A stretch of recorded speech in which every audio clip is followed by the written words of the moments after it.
ನಿನ್ನೆ ನನ್ಗೊಬ್ರು ಹಿಂಗೆ ಒಂದು ಮಾತು ಕೇಳಿದ್ರು. ಲೈಕ್ ಈ ಥರ ಬ್ರೋ ನೀವು ಈ ಥರ ಎಲ್ಲ ವೀಡಿಯೋಸ್ ಎಲ್ಲ ಮಾಡ್ತಿರಲ್ಲ, ನಿಮ್ಮ ಮನೆಯಲ್ಲಿ ಏನು ಕೇಳಲ್ವಾ? ಇಲ್ಲ ಅಂತಂತಂದರೆ ಲೈಕ್ ಈ ಥರ ಊರಲ್ಲಿ ಅವರು ಇವರು ಈ ಥರ ಏನು ಅನ್ಕೊಳಲ್ವಾ ಹಂಗೆ ಹಿಂಗೆ ಅಂತೇಳಿ. ಅಂಥವ್ರಿಗೆಲ್ಲ ನಾನು ಒಂದೇ ಮಾತು ಹೇಳೋಕ್ಕೆ ಇಷ್ಟಪಡ್ತೀನಿ. ಲೈಕ್ ಈ ಥರ ನೀವು ಬೇರೆ ವೀಡಿಯೋಸಲ್ಲೆಲ್ಲ ನೋಡಿರ್ತೀರ, ತುಂಬ ವಲ್ಗರಾಗಿ ಆ ಥರ ಎಲ್ಲ ಮಾಡೋರಿಗೆಲ್ಲ ಅವ್ರ ಮನೆಯಲ್ಲೇ ಏನು ಕೇಳಲ್ಲ, ಏನು ಮಾಡಲ್ಲ, ಆ ಥರ ಈ ಥರ ಇದ್ದಾಗ ಬ್ರೋ ನಾನು ಅಟ್ಲೀಸ್ಟ್ ನನ್ನ ವೀಡಿಯೋನ ಒಂದು 1000 ಮೆಂಬರ್ಸ್ ನೋಡ್ತಾರೆ ಅಂತಂದರೆ ಅಟ್ಲೀಸ್ಟ್ ಅದರಲ್ಲಿ ನನ್ನ ಫಾಲೋವರ್ಸು ಆಲ್ಮೋಸ್ಟ್ ಒಂದು 450 ಇದ್ದಾರೆ.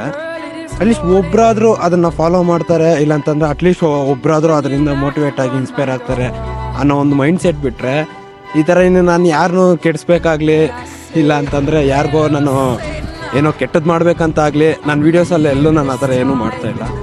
ಈ ಥರ ಇರೋದು ಇವಾಗ ನಾನು ಯಾಕೆ ಬ್ರೋ ಭಯ ಪಡಬೇಕು? ಇಲ್ಲಾಂತಂದ್ರೆ ನಾನು ಯಾಕೆ ಬ್ರೋ ಒಂಥರ ಡಿಮೋಟಿವೇಟ್ ಆಗಬೇಕು?